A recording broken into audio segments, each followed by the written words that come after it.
नमस्कार, मैं हूं बालकृष्ण थरेजा। आप देख रहे हैं डेली लाइफ। आइए शुरुआत करते हैं आज के मुख्य समाचारों की। 2 नाबालिग बालिकाओं के अपहरण मामले में पुलिस पर जांच में ढिलाई बरतने का आरोप। परिजनों ने एसपी की गाड़ी के आगे लेटकर जताया विरोध। नाबालिगा को भगा ले जाने व बलात्कार करने के दोषी को पोक्सो अदालत ने किया 10 वर्ष की सजा से दंडित। निर्माण कार्यों के नाम पर फर्जी तरीके से राशि उठाने का आरोप। जांच की मांग को लेकर फेफाना के ग्रामीणों ने जिला प्रमुख को सौंपा ज्ञापन। फर्जी सैनिक अधिकारी बन बैंक खाते से उड़ाए 93,000 रुपए। सेक्टर 6 निवासी आशुतोष भाटिया नामक व्यक्ति हुआ ठगी का शिकार। केंद्रीय विद्यालय मैनेजमेंट कमेटी की बैठक में विद्यालय विकास को लेकर कई प्रस्ताव किए पारित। और अब समाचार विस्तार से। जंक्शन की भट्टा कॉलोनी से 3 दिन पहले गायब हुई 2 नाबालिग बालिकाओं की बरामदगी की मांग को लेकर परिजनों ने एसपी कार्यालय के समक्ष प्रदर्शन कर विरोध जताया।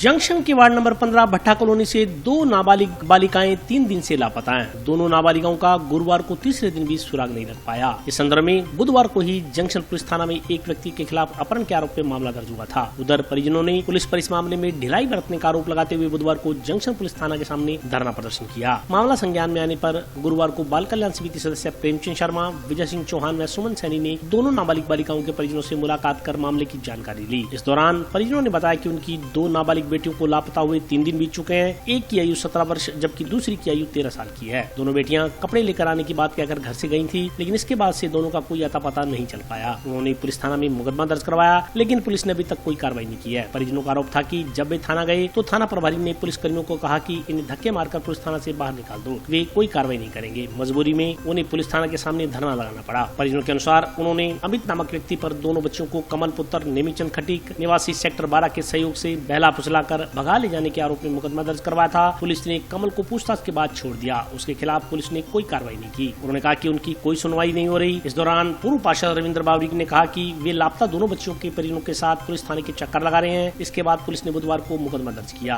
इससे पहले कमल पर शक जताने के बावजूद पुलिस ने उससे पूछताछ नहीं की। बुधवार को परिवार के लोगों ने थाने के सामने धरना दिया तो पुलिस कमल को उठाकर लाई, लेकिन शाम को उसे वापस छोड़ दिया। अभी तक दोनों बच्चों का कोई अता पता नहीं लग पाया है। पुलिस अधीक्षक से मिलकर दोनों बच्चों को बरामद करने की गुहार लगाई गई। उन्होंने आरोप लगाया कि पुलिस की ढिलाई से दोनों बच्चों के साथ कोई अनहोनी होने की आशंका है। वहीं बाल कल्याण समिति सदस्य प्रेमचंद शर्मा ने बताया कि वार्ड 15 भट्टा कॉलोनी निवासी एक व्यक्ति की करीब 17 साल की बेटी व उसके साले की 13 वर्षीय धोती 3 दिनों से लापता है। बाल कल्याण समिति के संज्ञान में यह मामला आया तो नाबालिग बच्चियों से जुड़ा मामला होने के कारण समिति सदस्य दोनों बच्चों के परिवारों से मिले हैं। उनसे कहा गया है कि वे पुलिस अधीक्षक व थाना प्रभारी के समक्ष अपनी बात रखें ताकि दोनों बच्चियां जल्द से जल्द बरामद हो सके। समिति सदस्य के अनुसार परिजनों का कहना था कि पुलिस उनकी सुनवाई नहीं कर रही। इस पर समिति की ओर से भी संबंधित थाना प्रभारी व पुलिस अधीक्षक से बात की जाएगी। साथ ही कहा कि समिति की ओर से पता लगाया जा रहा है कि मामले की जांच कहां तक पहुंची है। अगर कहीं ढिलाई बरती जा रही है तो उसके खिलाफ समिति की ओर से सख्त कदम उठाए जाएंगे। दूसरी तरफ दोनों नाबालिग बच्चियों की बरामदगी की गुहार लेकर गुरुवार दोपहर को परिजन व समाज के लोग जिला पुलिस अधीक्षक कार्यालय पहुंचे। जब एसपी डॉक्टर अजय सिंह राठौड़ अपनी सरकारी गाड़ी में कार्यालय परिसर से गुजरने लगे तो अचानक महिलाएं गाड़ी के आगे लेट गई और दोनों बच्चों को बरामद करने की मांग करने लगी। इससे वहां खड़े पुलिस कर्मियों में हड़कंप मच गया। उन्होंने व महिलाओं के साथ आए पुरुषों ने गाड़ी के आगे लेटी महिलाओं को वहां से हटाया। हो गए बच्चियों का चौथा दिन है आज। बच्चे ऐसे बोल रहे थे कपड़े लेने के लिए जा रहे हैं और आज 3 दिन हो गए, चौथा दिन है। बच्चों का कोई अता पता नहीं। हम पुलिस थाने पे भी हमने रिपोर्ट कर दी थी। जो हमारी बच्चियां ला के दो आगे से उन्होंने ऐसा बोला कि कोई कार्रवाई नहीं होती, जाओ यहाँ से निकलो, हम नहीं करते कार्रवाई, निकलो यहाँ से। हमारी बच्चे 3 दिन गायब पे मार दिया, बेच दिया, क्या कर दिया हमें कोई पता नहीं है। हमने पुलिस से बोला कि हमें मदद चाहिए और आज हमने इनसे मदद मांगी है, जो हमारी मदद करो, हमारी बच्ची ढूंढने मदद करो। आप सीए साहब ने बोला हमें, उसने बोला धक्के मार के बाहर निकाल दो इनको, कोई कार्रवाई नहीं है, नहीं ढूंढते हम। हमने फिर मजबूरी वहाँ धरना लगा के हमें बैठना पड़ा। भाई हमारी बच्ची को लाके दो। भाई साहब हमारा गया था अंदर बच्चियों को बोलने के लिए, भाई हमारी कार्रवाई करो। भैया को निकाल दिया धक्का देकर के, कोई कार्रवाई नहीं होती, कोई सुनाई नहीं होती। आप जाओ यहाँ से, निकल जाओ, जाओ, कोई कार्रवाई नहीं। इसलिए हमें मजबूरी आज ये कदम उठाना पड़ा। हमें वहाँ धरना पर बैठे भाई मुजरिम को गिरफ्तार करो। फिर वो कमल सिंह को गिरफ्तार करके लेके आए थे। कमल को गिरफ्तार किया, फिर वो शाम को उसको वापिस छोड़ दिया। जो मुजरिम है सिर्फ मेन मुद्दा ही वही है हमारा। हमें तो साहब एक का बताया साहब, अभी हमें पता नहीं क्या किया। हमारे बच्चा बेच दिया, क्या कर दिया है हमें ये पता नहीं है। क्या पता साहब बेच दिया हो, क्या पता मार दिया हो हमारी बच्चियों को, क्या किया। 12-12 साल की बच्चियां हमारी, एक 17 साल की है, एक 12 साल की बच्ची है। क्या हुआ है हमें कोई पता नहीं है। 3 दिन से हम भूखे प्यासे थाने में रोज जाते हैं और रोज ही बोल कहते हैं हमारी मदद करो। हमारे सुनने के लिए कोई भी तैयार नहीं है, नहीं होता साहब, कुछ भी नंबर नहीं हमारा। ये 3 दिन हो गए जो शिगली समाज के हैं, उनकी 2 बच्ची हैं जो घर से निकल गई थी, जिस बाबत हम 3 दिन से क्या थाने में चक्कर निकाल रहे थे। तो कल इन्होंने मुकदमा दर्ज किया और इसमें मेन मुलजिम जो है वो कमल को बताया इन्होंने कि भी वो जो लड़का लेके भागा है वो उसके पास उसकी मीट की दुकान पे काम करता था। तो इन्होंने ये कहा जी कमल को ला के पूछताछ की जावे, लेकिन उन्होंने कमल को नहीं बुलाया। कल ये धरना दे के जब वहाँ थाने के आगे बैठे तो दबाव के कारण उसको बुलाया और रात में 2 घंटे बाद उसे छोड़ दिया और लड़कियों का अभी तक कोई आता पता नहीं है। तो अगर ये आज एसपी साहब के पेश हो रहे हैं, अगर इनको न्याय दिया जाएगा तो ठीक है, नहीं तो ये जंक्शन थाने के आगे धरना लगाएंगे। तो कि जैसे वो जो संभावना है वो आदमी का कोई आईडी प्रूफ नहीं है, कोई लेना देना नहीं है, ठीक है, तो कुछ भी हो सकता है। नाबालिग बच्ची है, 12 साल की बता रहे हैं, 17 साल की है, बेच भी सकते हैं, कुछ भी कर सकते हैं। तारीख को भट्टा colony ward number 15 Hanumangarh junction की प्रकाश सिंह की एक लड़की और जो नाबालिग है, उसकी उम्र करीबन 16-17 साल है, एक उसके बल्ली है खाला, उसकी दोही थी और दोनों ही नाबालिग है, करीबन 11-12 साल उसकी उम्र है। उनको कोई सो कॉल्ड व्यक्ति है जो भगा के ले गया और उसको बारे में उन्होंने प्रार्थना पत्र भी दिया है यहाँ पे जंक्शन थाना में। और अभी तक उन बच्चों की भी तलाश जारी है, मिली नहीं है। तो CWC को पता चला नाबालिग बच्चियों का मामला है, पोक्सो का मामला है, तो CWC स्वयं विजय सिंह चौहान है मेरे साथी और सुमन जी सैनी है, हम यहाँ इनसे बात करने के लिए आए हैं आज। तो इनको ये कहा है कि आप संबंधित थानाधिकारी से बात आप पहुँचो और SP महोदय को भी आप अपनी बात रखो, ताकि बच्चियों का मामला है और बच्चियाँ जल्दी से जल्दी बरामद करवाई जाए। तो इनका ये है कि हमारी सुनवाई नहीं हो रही है, तो हम भी बात करेंगे संबंधित थानाधिकारी से और SP महोदय को भी अवगत करवाएंगे। प्रकरण में तो कल ही पता चला है इस मामले में, रात में पता चला है, रात में पता चलते ही पता किया है, FIR दर्ज हो चुकी है और इसीलिए पता करने हैं एक्चुअली प्रकरण क्या है और कहाँ तक कार्रवाई हो रही है और कहाँ कार्रवाई में ढिलाई दिख रही है हमें। तो जहाँ ढिलाई दिखेगी उस पर ज़्यादा सख्ती से कदम उठाया जाएगा। प्रकाश सिंह स्नोविंदर सिंह शिकलीगर ने रिपोर्ट दी है, निवासी है वार्ड नंबर 15 भट्टा कॉलोनी। इसने रिपोर्ट दी है कि मेरी लड़की वह एक इसके कोई रिश्तेदारों की लड़की है, वो इसके पास सामने घर में रहती थी।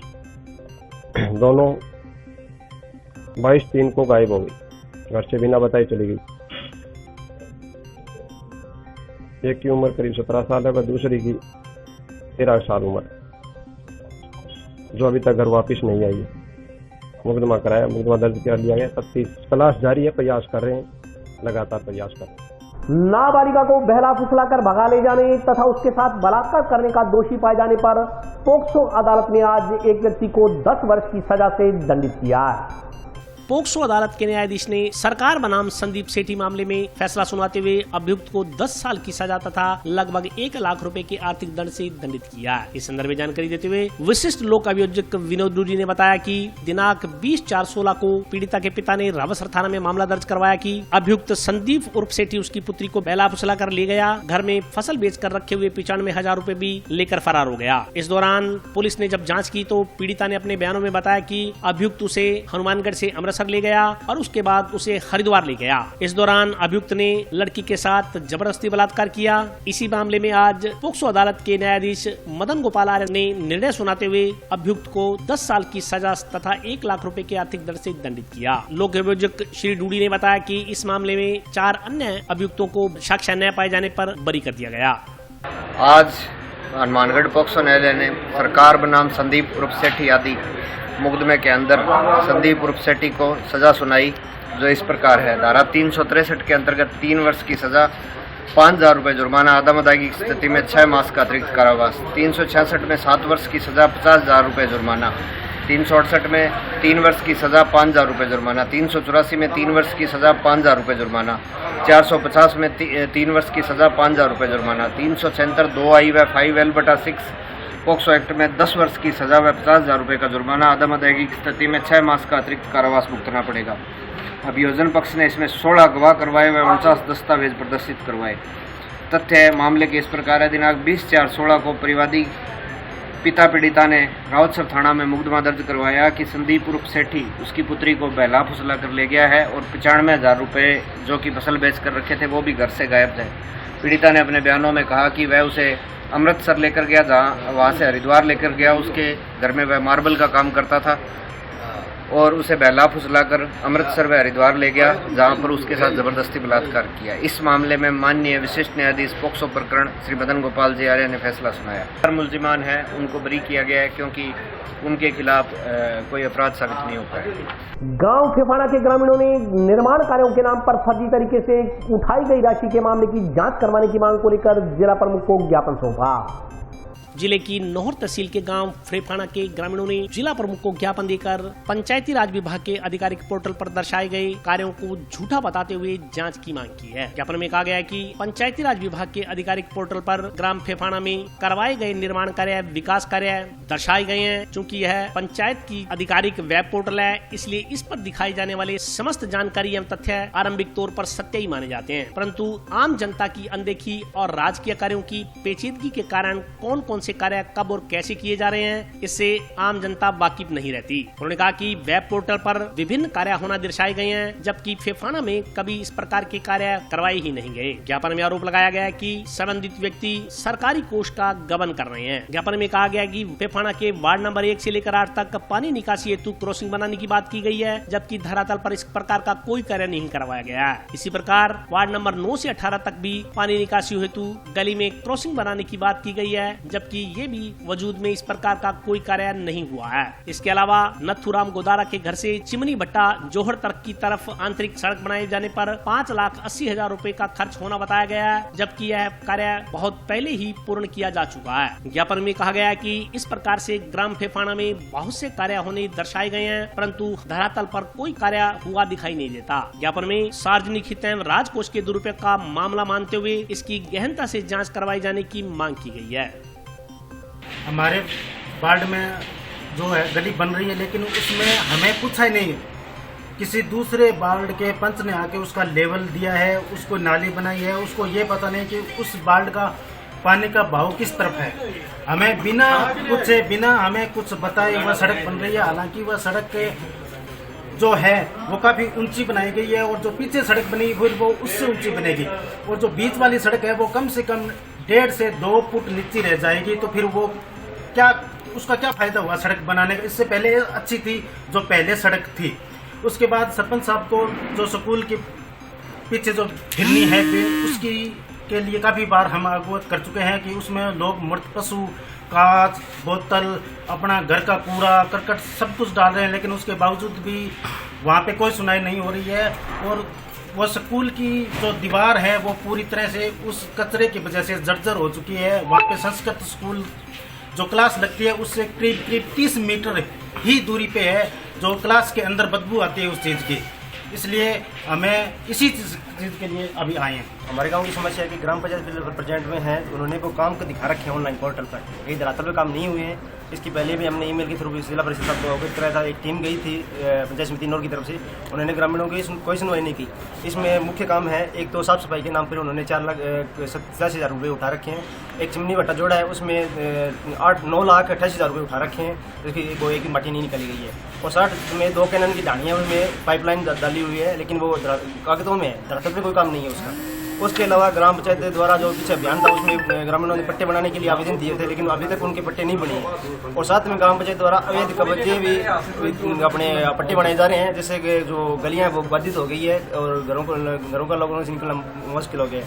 और साथ में जो सड़कें बनाई जा रही है उनका जो लेवल है वो उठा के बनाए जा रहे हैं, तो जिससे मतलब ग्रामीणों को पानी निकासी और वर्षा का पानी निकासी दिक्कत होगी, जिससे उनको भवनों को क्षति पहुंचेगी और आर्थिक नुकसान होगा, जिसमें ग्राम पंचायत को अवगत करा दिया बार, लेकिन कोई सुनवाई नहीं हो रही। इसमें राजनीतिक दबाव है और साथ में जो मैं आशंका है कि जो टीम जांच करने के लिए आई वो भी इसमें मिली व्यक्ति है। और इसमें ग्राम पंचायत जो शिकायत होने के बाद में ग्राम पंचायत लिपापोती करने में लगी हुई है। उसमें 19,05,000 रुपये की 1 नंबर वार्ड से लेकर 25 नंबर वार्ड तक क्रॉसिंग नालियाँ बनाई गई है, जो कि प्रेजेंट में शिकायत होने के बाद में ग्राम पंचायत लिपापति में लगी हुई है, जिसके बारे पास एविडेंस प्रूफ है। लेकिन जो लोक सेवक जो जा रहे हैं जांच करने के लिए, वो ग्रामीणों की सूचना वो उनकी पूछताछ इंक्वायरी नहीं करते हैं। आज हमने जिला परिषद साहब को मिलकर अवगत करवाया है और GCO साहब को भी अवगत कराया कि ग्राम पंचायत में ऐसे कुछ काम हो रहे हैं जिसमें भ्रष्टाचार, हमें आशंका है कि भ्रष्टाचार हुआ है, उसकी जाँच करके और उसमें उचित कार्रवाई की जाए। जंक्शन स्थित सेक्टर 6 निवासी आशुतोष भाटिया नामक व्यक्ति से किसी शातिर ठग ने मकान किराए पर लेने के नाम पर 93,000 रुपए की ठगी कर ली। जिले में साइबर क्राइम की घटनाएं लगातार बढ़ती जा रही हैं। साइबर क्राइम के जरिए भोले भाले लोगों से नकद राशि लूटने का काम शातिर ठगों द्वारा किया जा रहा है। अफसोस ये है कि पुलिस इस संदर्भ में कोई विशेष कार्रवाई नहीं कर पा रही। कहने को तो जिला मुख्यालय पर साइबर सेल स्थापित है। साइबर सेल में कार्यरत पुलिसकर्मी अपराधियों तक पहुँचने में काफी मेहनत भी करते हैं, मगर जिम्मेदार पुलिस ऑफिसर अभियुक्तों को गिरफ्तार करने में कामयाब नहीं हो पा रहे हैं। इससे साइबर सेल में कार्यरत कर्मचारियों की मेहनत पर पानी फिरता नजर आ रहा है। ताजा घटनाक्रम में जंक्शन स्थित सेक्टर 6 में निवास करने वाले आशुतोष भाटिया नाम के एक व्यक्ति से किसी व्यक्ति ने 93,000 रुपए की ठगी मार ली। पीड़ित आशुतोष भाटिया ने इस संदर्भ में जानकारी देते हुए बताया कि उसने अपना मकान किराए पर देना था, इसलिए सोशल साइट सहित अन्य प्रचार के माध्यम से उसने अपने मकान को किराए पर देने के बारे में सूचना दी। सूचना पढ़कर किसी व्यक्ति का उसके पास फोन आया। फोन करने वाले व्यक्ति ने बताया कि वह आर्मी में ऑफिसर है तथा उसका मकान किराए पर लेना चाहता है। इसी कड़ी में आर्मी ऑफिसर के रूप में बात कर रहे शातिर ठग ने आशुतोष भाटिया से उनकी कोई आईडी भेजने को कहा। इस पर आशुतोष भाटिया ने अपना आधार कार्ड उक्त व्यक्ति को भेज दिया। उक्त व्यक्ति ने चालाकी से आधार कार्ड का दुरुपयोग करते हुए उसके बैंक अकाउंट से लिंक कर बैंक से 93,000 रुपए की राशि निकाल ली। पीड़ित आशुतोष ने बताया कि 4 बार की ट्रांजैक्शन से उसके खाते से 93,000 रुपए पार हो गए। पीड़ित आशुतोष भाटिया ने शातिर ठग के खिलाफ कार्रवाई कर उसकी राशि वापस दिलवाई जाने की मांग की है। मेरे पास 21 मार्च को रात को 8:11 पे मेरे पास एक कॉल आया। इसमें मैंने OLX पे डाल रखा था भी मेरे मकान किराए के लिए। तो उन्होंने कहा भी मैं डिफेंस आर्मी ऑफिसर बोल रहा हूँ, तो मुझे आपका फ्लैट किराए के लिए चाहिए। तो ऐसे करते हुए 2-3 घंटे हुए, बात चली। तो उसके बाद उन्होंने मेरी आईडी मांगी मुझसे, आधार कार्ड। जैसे ही मैंने उनको आईडी दी तो उन्हें लिंक होती है वो अकाउंट से, तो उन्हें पता चल गया भी इतनी अमाउंट है। तो मेरे 93,000 उसमें से निकाल लिए गए हैं जी, और जो कि अभी तक पता नहीं लगा है अभी क्या हो रहा है क्या नहीं। खाते से निकल गए हैं, जो अभी तक पता नहीं लगा है अभी क्या हुआ है क्या नहीं। OTP नहीं मांगा, सिर्फ गूगल पे नंबर मांगा, जिसपे मैंने कहा भी आप मुझे भेज दीजिए अमाउंट जो भी है। तो जैसे मैंने उनको नंबर दिया, पहले मेरे क्रेडिट हुए 1-1 रुपया, और फिर मेरा खाली होता गया पूरा अकाउंट ही। जब तक खाली नहीं हुआ तब तक चलता गया, मैसेज आते गए। 4 ट्रांजेक्शन में पैसे कटे हैं, पहले 18,000, फिर 25 के 3,000, 93,000 मीन्स टोटल कटे हैं मेरे पैसे। मैंने जी साइबर क्राइम में की थी उसी टाइम ही, रात को 9 से 10 बजे के बीच में। तो उन्होंने कुछ एक्शन अभी तक तो लिया नहीं है, देखो क्या होता है। इसमें उन्होंने जब मेरे से आईडी मांगी तो पहले उन्होंने भी अपने आधार कार्ड, पैन कार्ड दिया और एक कैंटीन का कार्ड दिया, जिससे भी श्योरिटी हो जाए भी वो डिफेंस ऑफिसर ही हैं। लेकिन वो सब नकली थे, तो बाद में पता लगा मुझे ये बात का।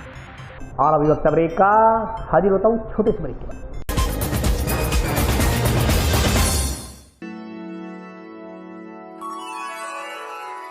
यूं तो कई बार मुझे हंसते देखा है, पर ये हंसी कुछ और है। ये गहना मुझ पर जचता है, पर ये महज एक गहना नहीं, ये रूपरेखा है मेरे मन की, हंसती खिलखिलाती लहरों की, जो आतुर थी अब तक मुझ पर सजने को। इसलिए ये गहना ही मेरा सच्चा श्रृंगार है, श्रृंगार है, श्रृंगार है।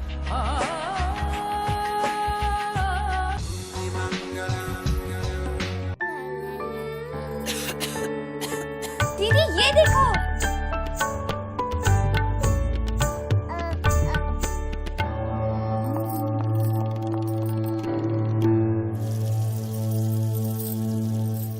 नोवेल कोरोना वायरस बीमारी को फैलने से रोका जा सकता है। खांसी और छींक के बाद और बच्चे को छूने से पहले अपने हाथों को साबुन से धोकर इसे फैलने से रोक सकते हैं। वो डॉक्टर साहब हैं, भाई साहब खांसी और बुखार था, सोचा चेक करवा लूं।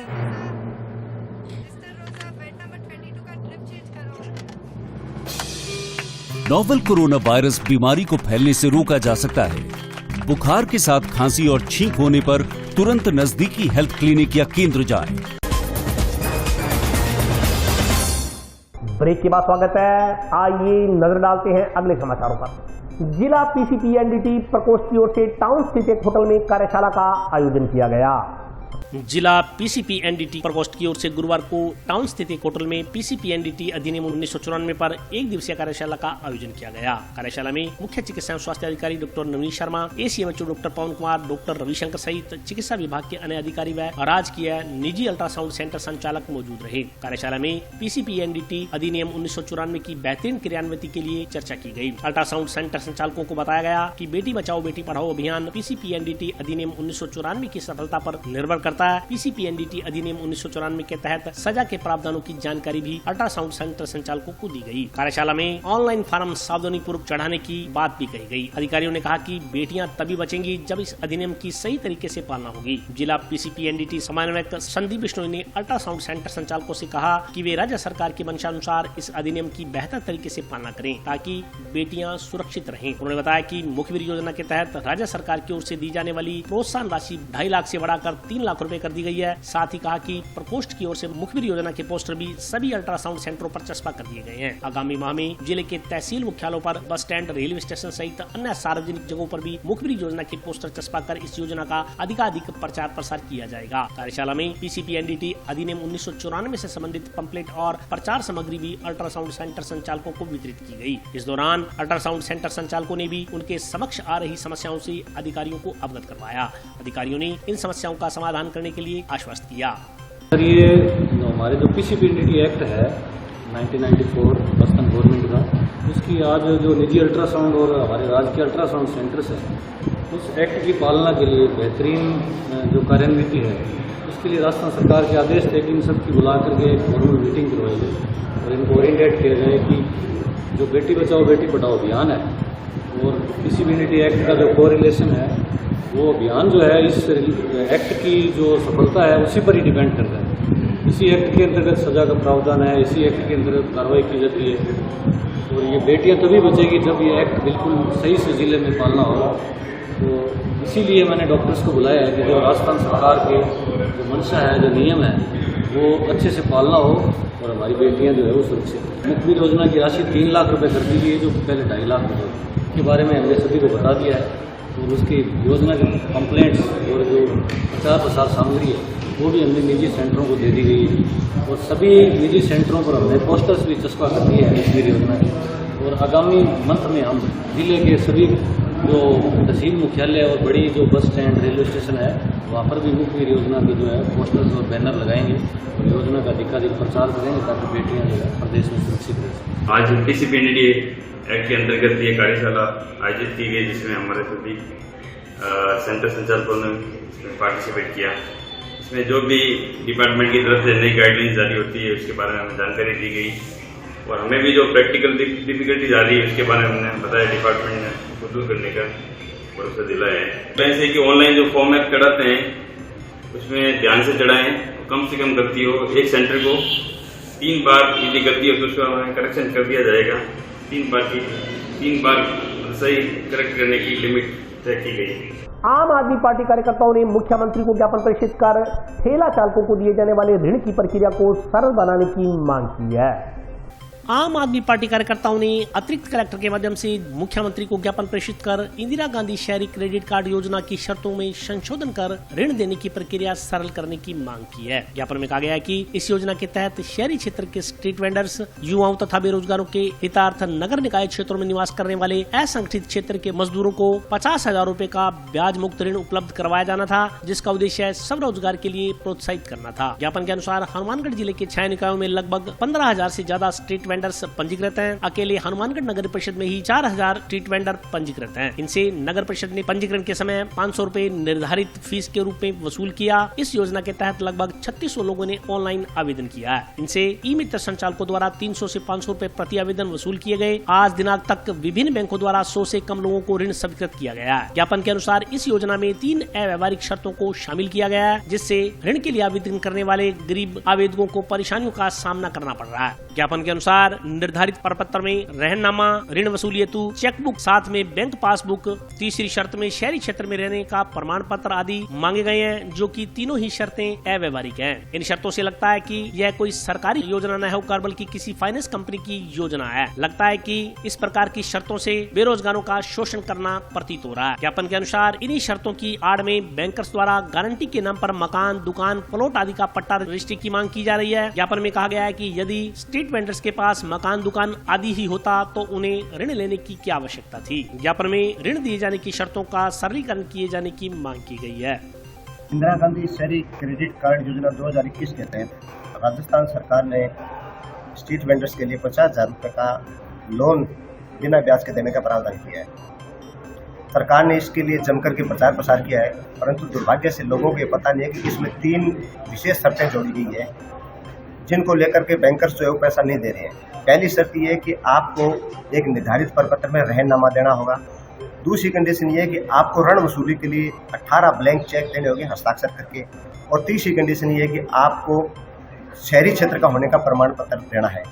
इन तीनों कंडीशनों में इन्हीं की आड़ में बैंकर्स जो है वो मूल निवास मांग रहे हैं, रजिस्ट्री पट्टा मांग रहे हैं और गारंटर मांग रहे हैं। बैंकर्स इसमें कहीं दोषी नहीं है, क्योंकि सरकार की गाइडलाइन है और सरकार ने गाइडलाइन जानबूझ तरीके से बनाई है कि हम ढोल ज़्यादा पीटें, प्रचार प्रसार ज़्यादा करें और लोगों को मिले। क्योंकि बैंक की अगर गाइडलाइन के अनुसार हम दस्तावेज उपलब्ध नहीं कराएंगे तो बैंक हमें पैसा नहीं देगा। इसलिए बैंकर्स सेकंड पार्ट है। इसमें सबसे अहम जो पार्ट है वो सरकार का, और सरकार ने जानबूझ करके ऐसा किया है ताकि योजना का प्रचार प्रसार किया जा सके और लोगों को मिले कुछ नहीं। ये सरकार ने जानबूझ करके किया है। इसी के लिए आज कलेक्टर साहब के माध्यम से जो है वो मुख्यमंत्री को ज्ञापन भिजवाया गया है। आपने ये जो 3 अनावश्यक जो शर्तें जोड़ी, इन शर्तों को हटा करके बैंकों को निर्देश दें ताकि बैंक जो है वो लोगों को लोन दे। केमिकल फैक्ट्री में आग लगने की सूचना से प्रशासनिक अधिकारियों में हड़कंप मच गया। जिला स्तरीय अधिकारी जब मौके पर पहुंचे तो पता चला कि यह मॉक ड्रिल है। इस पर सभी ने राहत की सांस ली।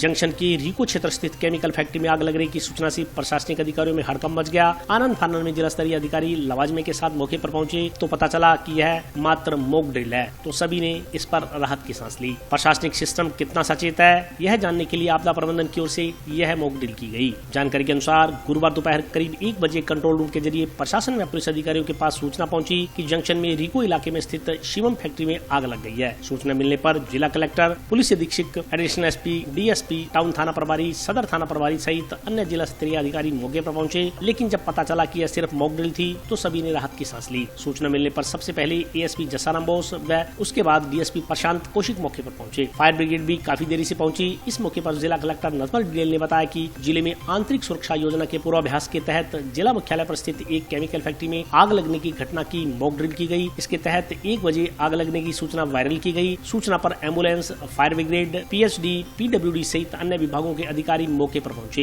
इनके पहुंचने का समय अलग अलग रहा। डिटेल ने कहा कि इस तरह की मॉक ड्रिल के जरिए प्रशासन की ओर से पता लगाने का प्रयास किया जाता है कि जिले में अगर इस तरह की आपदा आती है तो उससे निपटने के लिए प्रशासन कितना चाक चौबंद है। भविष्य में इसमें और सुधार की गुंजाइश रहती है। जिला कलेक्टर ने बताया कि मॉक ड्रिल के साथ ही केमिकल फैक्ट्री में अन्य व्यवस्थाएं भी जांची गई हैं। एक्सपोर्ट में अच्छा कार्य किया जा रहा है। इससे हनुमानगढ़ में औद्योगिक विकास भी हो रहा है। भविष्य में भी प्रयास रहेगा कि यहाँ का औद्योगिक वातावरण अच्छा रहे। इस मौके पर बोलते हुए पुलिस अधीक्षक अजय सिंह राठौड़ ने कहा कि इस मॉक ड्रिल से विभिन्न विभागों की सक्रियता जांची गई। इस दौरान रीको क्षेत्र में फायर सिस्टम पूरी तरह से सक्रिय पाया गया। इंटरनल सिक्योरिटी प्लान की एक्सरसाइज के तहत एक केमिकल फैक्ट्री में आग लगने की घटना का एक दृश्य पैदा करते हुए पूरी एक्सरसाइज की गई और ठीक 1 बजे क्यूएसटी हो गई थी कि किस प्रकार कौन सी जगह आग लगी है और क्या दुर्घटना हुई है। तो सभी विभागों का, जिसमें एम्बुलेंस और फायर ब्रिगेड, पीएचडी, पीडब्ल्यूडी, इन विभागों के अधिकारी यहाँ पे मजिस्ट्रेट के साथ पहुँचे और सबका रेस्पॉन्स टाइम अलग अलग रहा। हमारा ये प्रयास रहेगा कि ज़िले में ऐसी कोई भी आपदा आए उसके लिए प्रशासन कितना तैयार है, भविष्य में इसमें और सुधार किया जाएगा। ये अभी जो यहाँ नोट कर रहे थे उसके टोटल असेसमेंट के आधार पे मैं एसपी साहब के साथ बैठ के हम पूरा और प्लान डिटेल करेंगे एंड हमारा ये प्रयास रहेगा कि रेस्पॉन्स टाइम कम से कम हो, तैयारियाँ अच्छी हो और हमारी टीम भविष्य के लिए तैयार हो। फैक्ट्री में चूंकि यहाँ आग का दृश्य एक रखा गया था कि अगर घटना होती है तो चूंकि बाकी व्यवस्थाएं भी देख ली, एक्सपोर्ट में ये लोग अच्छा कार्य कर रहे हैं जिससे हनुमानगढ़ में इंडस्ट्रियल डेवलपमेंट भी हो रहा है। भविष्य में भी प्रयास रहेगा कि यहाँ का औद्योगिक वातावरण अच्छा हो। तो आपने भी देखा कि जो माननीय सीएम साहब ने घोषणा की थी कि प्रत्येक जिले में इन्वेस्ट समिट होगा, यहाँ पे भी लगभग 1100 करोड़ के MOU और LOI हुए थे। तो हमारा लगातार प्रयास है कि औद्योगिक वातावरण बने, लोगों को सुरक्षा मिले, अच्छी टाइमली जमीन मिले और अच्छा वातावरण। इसके तहत हमने जितने भी डिपार्टमेंट से करीब 18 डिपार्टमेंट्स ने हिस्सा लिया है, उन सबका रेस्पॉन्स टाइम नोट किया गया है और जो फैक्ट्री है उस फैक्ट्री का अवलोकन किया है। जो फायर फाइटिंग सिस्टम को मौके पर ही आप सब लोगों के सामने चेक करा के देखा जो दुरुस्त पाएंगे। केंद्रीय विद्यालय मैनेजमेंट कमेटी की बैठक जिला कलेक्टर की अध्यक्षता में आयोजित की गई। केंद्रीय विद्यालय की त्रैमासिक बैठक जिला कलेक्टर नथवल डिडेल की अध्यक्षता में आज जंक्शन में आयोजित की गई। बैठक के संदर्भ में जानकारी देते हुए जिला कलेक्टर ने बताया कि विद्यालय के विकास के लिए विलेज कमेटी बनी हुई है। विलेज कमेटी में सभी सदस्यों ने भाग लिया। उन्होंने बताया कि आज की बैठक में विद्यालय विकास से संबंधित कई प्रस्ताव पारित किए गए। उन्होंने बताया कि बैठक में प्रवेश प्रक्रिया के बारे में भी चर्चा की गई। प्रवेश प्रक्रिया पूरी तरह से पारदर्शी होगी। उन्होंने बताया कि बैठक के बाद देश के लिए शहीद होने वाले वीर सपूतों के चित्र लगाकर गलियारे का उद्घाटन किया गया। उन्होंने कहा कि यह जरूरी है कि वर्तमान पीढ़ी को देश के लिए कुर्बान होने वाले शहीदी के बारे में जानकारी दी जाए। जिला कलेक्टर ने केंद्रीय विद्यालय के स्टाफ की कार्यशैली पर संतोष व्यक्त किया। जिला कलेक्टर ने कहा कि जिला प्रशासन का सतत प्रयास है कि यहाँ के विद्यालय का विकास हो तथा इसमें पढ़ने वाले बच्चों को इसका पूरा लाभ मिले। जैसे आपको कोई चीज समझ में नहीं आए तो आप पूछ लो, क्लियर कर लो, क्योंकि इस समय क्लियर नहीं किया तो फिर क्लियर हो नहीं पाएगा। फिर आप जब घर जाओगे तो जो चीज़ आज पढ़ाई है उसका होमवर्क करना और उसको एक बार रिविजन कर लो कि आज मुझे साइंस में क्या पढ़ाया है, हिंदी में क्या पढ़ाया है, संस्कृत में क्या पढ़ाया है, मैथ्स में क्या दिया था काम, एक बार कर लो रिविजन। उसके बाद 15-20 दिनों में एक बार और देख लो तो एग्जाम के टाइम इतना लोड नहीं आएगा कि अचानक से मुझे पूरी किताब पढ़नी पड़ेगी। ठीक है। आज हनुमानगढ़ में स्थित केंद्रीय विद्यालय की हमने जो विलेज मैनेजमेंट कमेटी है उसकी जो त्रैमासिक बैठक होती है उसका आयोजन किया और इस बैठक में सभी मेंबर्स उपस्थित हुए। विद्यालय के विकास से संबंधित हमने कुछ प्रस्ताव लिए और कुछ प्रस्ताव जैसे क्लास 6 से लेकर के 9 तक के जो एडिशनल सेक्शन बनाने हैं, जो मल्टी पैनल अपने को लेने हैं, इंटरेक्टिव पैनल्स हैं और अन्य आधारभूत सुविधाओं का विकास करने के संबंध में सबने सर्वसम्मति से निर्णय लिया। और अगली प्रवेश प्रक्रिया के बारे में भी हमने डिटेल में चर्चा की जो पूर्णतः ट्रांसपेरेंट तरीके से की जाएगी। आज विद्यालय में उन वीर शहीदों का जिन्होंने परमवीर चक्र प्राप्त किए उनकी फ़ोटोज़ भी लगा के उस गलियारे का उद्घाटन भी किया गया ताकि बच्चे देशभक्ति के बारे में सीखें, उनमें देशभक्ति की भावना का विकास हो। कुल मिला के केंद्रीय विद्यालय का जो अभी वातावरण है उस यहाँ का पूरा स्टाफ अच्छा कार्य कर रहा है। जो पेरेंट्स हैं इस कमेटी के मेंबर हैं उन्होंने भी व्यवस्थाओं को बहुत संतोषजनक बताया है। क्लास 10 के बच्चे जो अभी पढ़ाई कर रहे थे उनसे भी हमने बातचीत की तो they are satisfied with the eligibility of teachers और उनकी जो क्वालिफ़िकेशन है, जो उनके पढ़ाने का तरीका है उससे सारे बच्चे संतुष्ट हैं। साथ ही हमने प्रिंसिपल साहब को बताया कि सारे बच्चों को एक साथ पैडमैन मूवी दिखाएं, बच्चियों के प्रति भी सेंसिटिव रहे और एक गरिमा पेटी की स्थापना हो ताकि कोई भी बच्ची अपनी बात बताना चाहे तो उसके साथ रहें। जितनी भी हमारी महिला टीचर्स हैं वो इन बच्चियों को एज ए मेंटर काम करें और गुड टच बैड टच के बारे में इनको वीडियोस दिखाएं ताकि हमारे विद्यालय का भी वातावरण पूरी तरीके से बच्चियों के लिए सुरक्षित बना रहे। हमारा लगातार प्रयास रहेगा कि इस विद्यालय का सर्वांगीण विकास हो और यहाँ के अभिभावकों को, बच्चों को फ़ायदा हो। नशा मुक्ति के संबंध में चूँकि यहाँ के सभी स्टाफ ने भी संकल्प लिया है और आने वाले दिनों में जब नियमित कक्षाएं शुरू हो जाएगी तब एक दिन यहाँ सेमिनार का आयोजन करके सभी बच्चों से, उनके अभिभावकों से हम ये रिक्वेस्ट करेंगे कि जो नशा मुक्ति की मुहिम है, हनुमानगढ़ को नशा मुक्त बनाना है, उसमें यहाँ के बच्चे भी हमारा पूरा सपोर्ट करें। और आज के लिए बस इतना ही। कल फिर हाजिर होता हूँ नए समाचारों के साथ। तब तक के लिए नमस्कार।